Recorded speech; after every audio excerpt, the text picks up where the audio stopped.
ఎవరి పని వాళ్ళదే, ఎవరి నిర్దేశం వాళ్ళదే. కాకపోతే వీళ్ళకి అది అంగీకరించలేరు కదా బేసిక్గా లీడర్లు, దాన్ని వాళ్ళ వ్యక్తిగత కార్యక్రమం కిందనే చూస్తారు. అది అంటే మామూలుగా హిందువుల్లాగా అయితే జనరల్ గా రాలేరు పొలిటికల్ లీడర్లుగా. సహజం కదా, పొలిటీషియన్లనే కాదు మామూలు జనాలు కూడా.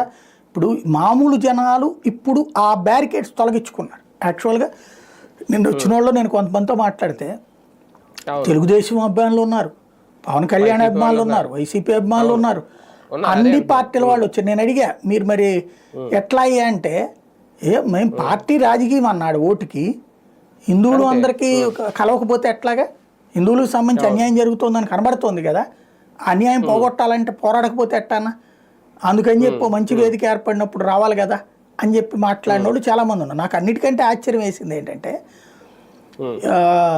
సాధారణంగా ఇక్కడ ఈ సంస్థలకు ఒక లెక్క ఉంటుంది.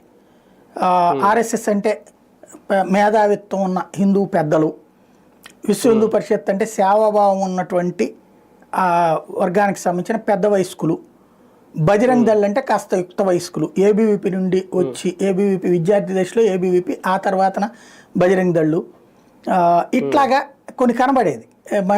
ఆడపిల్లల్లో ఏబీవీపీ ఆడపిల్లలు, ఆ తర్వాత సేవికా సమితికి వెళ్ళడము, ఇట్లాగా దుర్గావాహినికి వెళ్ళడము, ఇట్లాగా.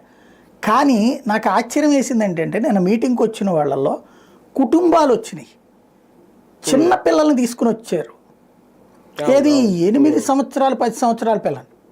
నాకు ఆశ్చర్యం, నాకు ఇక అక్కడ చూశాక కూర్చున్నాను ప్రెస్ గ్యాలరీలో, కూర్చొని చూస్తుంటే నాకు ఆ భోజనం అక్కడ వెనకాల అరేంజ్ చేశారు వెళ్ళమని నాకు ఎలా బుద్ధి ఇలా ఏందో